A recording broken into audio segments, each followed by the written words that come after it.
Hello everyone, this is Geeta Bhatt. I hope you all are good at home. So today I am going to discuss depression of freezing point. This is the last colligative property.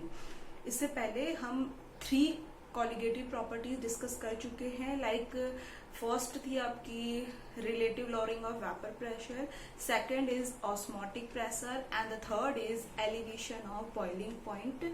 So now we discuss depression of freezing point. First of all हम समझ लेते हैं कि freezing point होता क्या है. Freezing point of a substance is the temperature at which the solid and the liquid form of the substance are in equilibrium. In generally क्या है कि जब सॉलिड और लिक्विड, ठीक है, जब सॉलिड और लिक्विड मतलब फ्रीजिंग पॉइंट क्या है कि जब सॉलिड और लिक्विड क्या हो, इक्विलिब्रियम पर हो. मतलब ऐसा एक टेम्परेचर जिस टेम्परेचर पर सॉलिड और लिक्विड क्या हो, इक्विलिब्रियम पर आ जाए, तो उसे हम क्या कहते हैं, freezing point. In general in other terms हम ये भी कह सकते हैं कि जब सॉलिड और लिक्विड का वेपर प्रेशर सेम हो, मतलब एक ऐसी कंडीशन जब सॉलिड और लिक्विड का वेपर प्रेशर सेम हो, तो उसे हम क्या कहते हैं, फ्रीजिंग पॉइंट कहते हैं. ठीक है, ये जनरल बात हुई. अब ग्राफ की हेल्प से हम समझ सकते हैं कि what is depression of freezing point. ठीक है, तो फर्स्ट ऑफ ऑल इसको रब कर देते हैं. अगर आप नोट डाउन करना चाहें तो कर सकते हैं. ठीक है, अब हम ग्राफ की हेल्प से समझते हैं कि what is depression of freezing point. तो first of all we plot a graph between vapour pressure and temperature. ठीक है, वेपर प्रेशर एंड टेम्परेचर के बीच में ग्राफ प्लॉट करते हैं.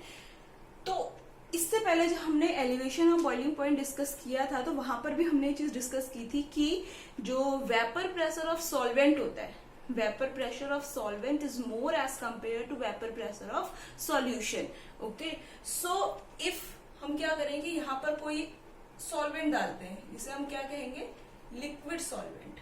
ठीक है, अगर हमने यहाँ पर कोई भी एक लिक्विड सॉल्वेंट डाला, ठीक है, ये क्या है, ग्राफ, ये पॉइंट जो है ये डिस्कस क्या कर रहा है, ये ग्राफ, यानी कि इसको हम मान लेते हैं ए और बी. तो ये ग्राफ क्या शो कर रहा है, आपका लिक्विड सॉल्वेंट को. ठीक है, अब सेम यहाँ पर अगर हमने कोई नॉन आइडियल सॉल्यूशन डाला लाइक दिस, ठीक है, तो यहाँ पर अगर हमने कोई भी एक नॉन आइडियल सॉल्यूशन डाला, लिख लेते हैं इसे सॉल्यूशन, सी डी कंसीडर कर लिया इन जनरल. ठीक है, तो ये क्या है, आपका सॉल्यूशन का कर्व है और ये क्या है, सॉल्वेंट का. अब आप इसमें देख सकते हैं कि जो लिक्विड सॉल्वेंट है, the vapour pressure of liquid solvent is more as compare to vapour pressure of solution. क्योंकि अगर आप किसी भी पॉइंट पर देख लो, सॉल्यूशन का वेपर प्रेशर लिक्विड के सॉल्वेंट के वेपर प्रेशर से क्या होगा, कम होगा. ठीक है, तो ये क्या होता है, सॉल्वेंट का वेपर प्रेशर मोर होता है. तो इससे पहले हमने डेफिनेशन में डिस्कस किया कि जब सॉलिड और लिक्विड, ठीक है, जब सॉलिड और लिक्विड क्या हो, सेम हो, जब उनका वेपर प्रेशर सेम हो जाता है, तो उसे हम क्या कहते हैं, फ्रीजिंग पॉइंट कहते हैं. अब अगर हम यहाँ पर कोई सॉल्वेंट ऐड करते हैं, ठीक है, सॉल्वेंट हमने यहाँ पर, सॉलिड हमने यहाँ पर कोई भी एक सॉलिड सॉल्यूशन डाला, ठीक है, यानी कि सॉल्वेंट, यानी कि उसे हम क्या कह सकते हैं, सॉलिड सॉल्वेंट. ठीक है, कोई भी एक सॉलिड सॉल्वेंट ऐड किया, तो जिस पॉइंट पर ये मिलते हैं, ठीक है, यानी कि जिस पॉइंट पर लिक्विड सॉल्वेंट और सॉलिड सॉल्वेंट आपके मिल रहे हैं, ठीक है, जिस भी पॉइंट पर, तो उस पॉइंट को हम क्या कहते हैं, TF नॉट कहते हैं. ठीक है, यानी कि ये दोनों कहाँ मिल रहे हैं, इस पॉइंट पर मिल रहे हैं, तो इसे हम क्या कह सकते हैं, TF नॉट. ये पॉइंट क्या दिखा रहा है आपका, TF नॉट. ठीक है, तो ये पॉइंट दिखा रहा है आपका TF नॉट. जिस पॉइंट पर solid solvent and liquid solvent मिलते हैं, इस पॉइंट को हम कहते हैं TF नॉट. और ये TF नॉट क्या शो कर रहा है, फ्रीजिंग पॉइंट ऑफ सॉल्वेंट.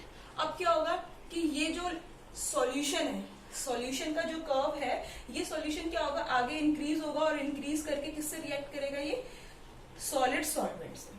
तो जब सॉलिड सॉल्वेंट में जिस पॉइंट पर ये मिलेगा, उस पॉइंट को हम क्या कहेंगे, TF, यानी कि फ्रीजिंग पॉइंट ऑफ सॉल्यूशन। ठीक है, तो ये जो पॉइंट है ये दिखा रहा है आपका फ्रीजिंग पॉइंट ऑफ सॉल्वेंट और ये पॉइंट दिखा रहा है आपका फ्रीजिंग पॉइंट ऑफ सॉल्यूशन। ठीक है, तो अब क्या होता है, जो इनके बीच में जो ये गैप है यानी जो डिफरेंस है TF एंड TF नॉट के बीच में, इसे हम कहते हैं डेल्टा TF। और डेल्टा TF यानी कि डिप्रेशन ऑफ फ्रीजिंग पॉइंट। ठीक है, तो ये क्या है आपका डिप्रेशन ऑफ फ्रीजिंग पॉइंट। तो इस ग्राफ को आप समझ सकते हो और इन जनरली देख लो इसे, और इन जनरली हम ये भी कह सकते हैं कि the freezing point of solution is always lower than that of the pure solvent. The decrease is called depression of freezing point. जो डिक्रीज हो रहा है उसे हम क्या कह रहे हैं, freezing depression of freezing point कह रहे हैं। ठीक है, एक बार और समझ लो कि ये क्या था कर्व आपका, सॉल्वेंट सॉल्यूशन का कर्व था। ठीक है, कोई भी नॉन आइडियल सॉल्यूशन हो सकता है, तो ये नॉन आइडियल सॉल्यूशन का कर्व है, ये लिक्विड सॉल्वेंट है। लिक्विड सॉल्वेंट का वेपर प्रेशर मोर होता है, आप किसी भी पॉइंट पर देखो, एज कंपेयर टू सॉल्यूशन। अब यहाँ पर अगर हमने कोई भी एक सॉलिड सॉल्वेंट ऐड किया, तो जिस पॉइंट पर solid solvent and liquid solvent combine होते हैं, मिलते हैं, उस पॉइंट को हम कहते हैं TF not and this indicate freezing point of solvent. Okay, and जिस पॉइंट पर सॉल्यूशन का कर्व एंड सॉलिड का कर्व यानी कि इस पॉइंट पर मिल रहे हैं, तो इस पॉइंट को हम कहते हैं TF and this point is known as freezing point of solution. और जो इनके बीच में ये जो पूरा स्पेस है यानी कि ये जो पूरा गैप है, ये क्या कहला रहा है आपका डेल्टा TF और this is called depression of freezing point. So यहां से हमें क्या पता चला कि जो चेंज इन फ्रीजिंग पॉइंट होता है, ठीक है, तो चेंज इन फ्रीजिंग पॉइंट क्या हो जाएगा, डेल्टा TF इक्वल टू क्या हो जाएगा आपका TF नॉट माइनस TF। ठीक है, TF नॉट माइनस TF, तो ये क्या है, change in depression of freezing point. तो ये हम यहां से समझ सकते हैं। आई थिंक समझ में आया हो, डाउट हो तो आप क्वेश्चन कर सकते हैं, कमेंट कर सकते हैं। ठीक है, अब समझ लेते हैं expression for depression of freezing point. Depression of freezing point के लिए एक्सप्रेशन क्या होता है। ठीक है, तो डिप्रेशन ऑफ फ्रीजिंग पॉइंट को हम इंडिकेट करते हैं डेल्टा TF से। Delta TF equal to KF into M।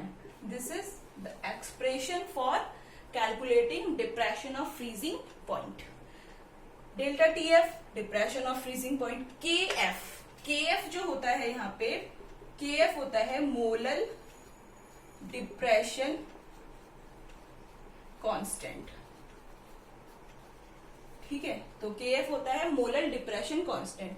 ये जो M है, M इक्वल टू है यहाँ पर मोलालिटी। जब हमने एलिवेशन और बॉइलिंग पॉइंट समझा था तो वहां पर भी M आया था और M क्या थी, वहां पर भी मोलालिटी ही थी। ठीक है, अब क्या हो कि न्यूमेरिकल में अगर आपको मोलालिटी नहीं दी हुई हो, ठीक है, तो आपको पता है भाई मोलालिटी इक्वल टू क्या होती है, M number of moles of solute, number of moles of solute upon mass of solvent, mass of solvent in kilogram में हम ले सकते हैं। ठीक है, तो ये सब चीजें तो हम पहले डिस्कस कर चुके हैं, मोलालिटी क्या होती है और डिप्रेशन ऑफ फ्रीजिंग पॉइंट क्या है, तो ये तो हम डिस्कस कर ही चुके थे। तो molality equal to number of moles of solute upon mass of solvent in kilogram. ठीक है, अगर आपको मोलालिटी डायरेक्ट न्यूमेरिकल में ना दी हुई हो तो आप इस फॉर्मूले से हम कर सकते हैं। ठीक है, और अब इसको देखो हम कन्वर्ट करें तो कैसे लिख सकते हैं, W2 इंटू 1000 हो जाएगा कन्वर्ट करने पर, और आ जाएगा M1 इंटू W1। ठीक है, तो ये फॉर्मूला हम रख सकते हैं, यानी कि न्यूमेरिकल में आपको जरूर मोलालिटी दी हुई हो, मोलर मास दिया हुआ होगा, अगर मोलर मास नहीं दिया हुआ होगा तो जरूर कंपाउंड दिया होगा, हम कैलकुलेट कर सकते हैं, जो हम सीख चुके हैं पहले ही। आप प्रीवियस वीडियो देख सकते हैं प्लेलिस्ट पे जाके। तो इतनी बात समझ में आई। एक्सप्रेशन होता है delta TF equal to KF into M and KF होता है यहाँ पर molar elevation, sorry molar depression constant, और इसको हम क्रायोस्कोपिक कांस्टेंट भी कहते हैं, क्रायोस्कोपिक कांस्टेंट। ठीक है, क्रायोस्कोपिक कांस्टेंट भी इसे कहा जाता है इन जनरल। और M आपकी मोलालिटी हो गई, और molality equal to number of moles of solute upon mass of solvent in kilogram. ठीक है, तो इतनी बात समझ में आई। अब क्या हो कि इफ मोलालिटी इक्वल टू 1, अगर मोलालिटी 1 हो जाए तो depression of freezing point delta T F किसके इक्वल हो जाएगा, के एफ के हो जाएगा, क्योंकि मोलालिटी क्या है 1 हो गया, तो वो किसके इक्वल हो जाएगा, delta T F equal to K F. So K F क्या है आपका, molar elevation, sorry molar depression constant, और डेल्टा टी एफ है आपका डिप्रेशन ऑफ फ्रीजिंग पॉइंट। ठीक है, तो ये समझ में आया। कब होगा ये, जब मोलालिटी आपकी 1 हो, यानी कि जब मोलालिटी 1 होगी तब। अब इसकी यूनिट पूछी जाती है बहुत टाइम, किसकी, unit of molar depression constant. ठीक है, मोलर डिप्रेशन कांस्टेंट की बहुत बार यूनिट पूछी जाती है, तो क्या होती है, डिग्री केल्विन पर एम होती है, और होती है आपकी केल्विन किलोग्राम मोल इनवर्स। ठीक है, केल्विन किलोग्राम मोल इनवर्स भी होती है, और एक होती है आपकी डिग्री मोलालिटी। ठीक है, तो ये सारी क्या है, इसकी यूनिट है, डिग्री पर मोलालिटी। तो ये यूनिट है, यूनिट किसकी, के एफ की, ये ध्यान रखना, के एफ यानी कि मोलर एलिवेशन डिप्रेशन कांस्टेंट की यूनिट है। ठीक है, तीनों ये इसके यूनिट है, ये आप ध्यान रख सकते हैं क्योंकि पूछी जाती है कभी कभी यूनिट, पीजीटी केमिस्ट्री में भी पूछी जाती है और 12th में तो आ ही सकता है क्योंकि टॉपिक ही है। ठीक है, तो ये चीज ध्यान रखनी है। न्यूमेरिकल यहाँ से बहुत आते हैं, तो आपको ये फॉर्मूला बहुत ज्यादा ध्यान रखना है, और ये फॉर्मूला। ठीक है, अब अगर क्या हो कि आपको के एफ ना दिया हो क्वेश्चन में, के एफ यानी कि क्या, मोलर डिप्रेशन कांस्टेंट अगर ना दिया हुआ हो, ठीक है, तो के एफ इक्वल टू क्या होता है, K F equal to R T 2 upon 1000 L F. L F क्या है यहाँ पर आपका, लेटेंट हीट है। ठीक है, एल एफ है आपका लेटेंट हीट ऑफ फ्यूजन। तो के एफ इक्वल टू आप क्या लिख सकते हैं, एल एफ की जगह, sorry L F equal to क्या हो जाएगा, फिर एल एफ इक्वल टू हो जाएगा आपका डेल्टा एफ एच। ठीक है, तो डेल्टा एफ एच, एक second, F delta F H upon M 1 हो जाएगा। ठीक है, तो अब यहाँ पे एल एफ इक्वल टू आपको पता चल गया कि delta F H upon M 1 होता है, तो के एफ इक्वल टू आप क्या कर सकते हैं, के एफ इक्वल टू क्या हो जाएगा आपका, m1 ऊपर आ जाएगा, फिर आर टी 02 अपॉन 1000, और एल एफ की जगह एल एफ इक्वल टू, ठीक है, 1000 डेल्टा एफ एच।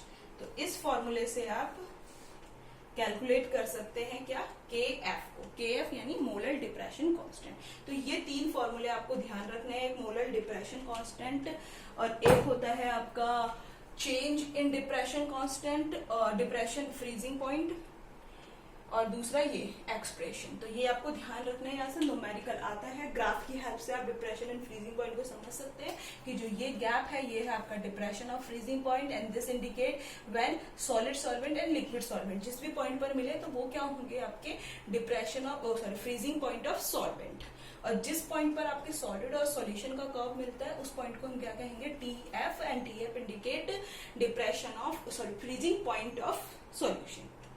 ठीक है, तो ये चीज समझ में आई, के एफ आपका मोलर डिप्रेशन कांस्टेंट होता है, इसे हम क्रायोस्कोपिक कांस्टेंट भी कहते हैं।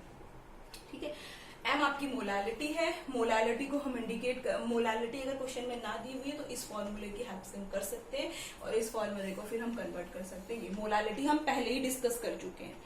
ठीक है, तो दैट्स ऑल फॉर टुडे। और अगर आपको कोई डाउट होता है या कोई भी इससे रिलेटेड, इस टॉपिक से रिलेटेड कोई भी प्रॉब्लम है तो आप कमेंट कर सकते हैं, और वीडियो पसंद आए तो लाइक शेयर एंड सब्सक्राइब जरूर करें। Thank you.